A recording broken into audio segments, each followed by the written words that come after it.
Hello friends, PND creator চ্যানেলে আপনাদের সবাইকে স্বাগত। আমি আজকে আবার একটা রেসিপি নিয়ে চলে এসেছি। সেটা হচ্ছে মোরলা মাছের মৌরি ঝাল। এটা বানানো খুবই সহজ এবং খুবই সুস্বাদু খেতে। বাড়িতে একবার বানিয়ে দেখুন, খুব ভালো লাগবে। তাহলে চলুন রেসিপিটা শুরু করা যাক। রেসিপিটা প্রথম থেকে শেষ পর্যন্ত দেখুন। আমার এই মোরলা মাছের মৌরি ঝাল করতে আমি এখানে মোরলা মাছ 250 গ্রাম আছে। আমি একে নুন হলুদ মাখিয়ে দিয়েছি। এটা কিন্তু সর্ষের তেলে করতে হবে। এবার প্যান বসিয়ে দিয়েছি। এবার আমি এতে সর্ষের তেল দেবো। সর্ষের তেল দিয়ে মাছগুলো কড়া করে ভেজে নেব। আর লাগবে আমার এই পেঁয়াজ, আমি দুটো ছোট ছোট পেঁয়াজকে কেটে নিয়েছি। আর লাগবে মৌরি আর একটু কাঁচা লঙ্কা।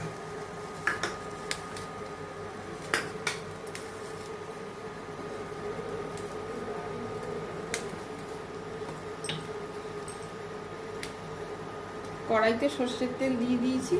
এবার আমি এই মাছগুলোকে মোচমোচে করে ভেজে নেব।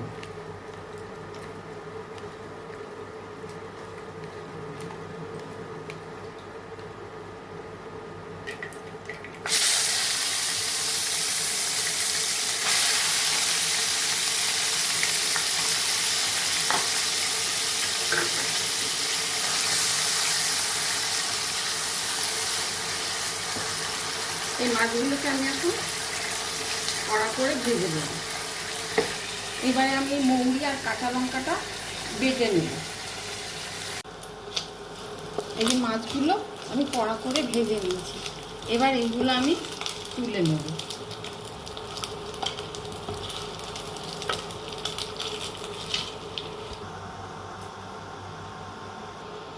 এবার এই যে তেলটা বেঁচে আছে, এখানে আমি বড় চামচে 3 চামচ তেল দিই, সর্ষের তেল দিয়েছিলাম।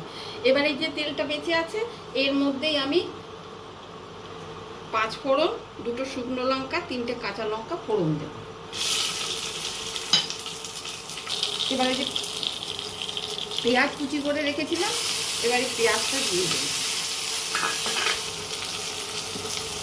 পেঁয়াজটা একটু ভাজা ভাজা হয়ে গেছে।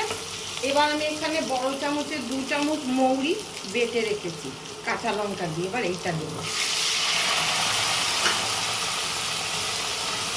এরপর দেবো একটু হলুদ,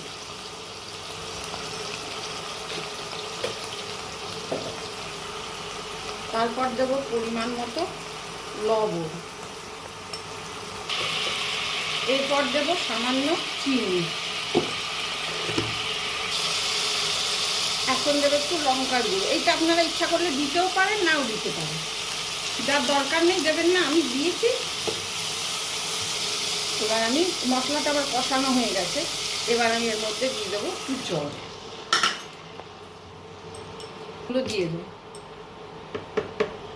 এই জলটা একটু ফুটলে মাছগুলো আমি দিয়ে দেবো। এই ঝোলটা ফুটছে, এখন আমি মাছগুলো দিয়ে দেবো। দিয়ে একটু গা মাখা হলে নামিয়ে দেবো।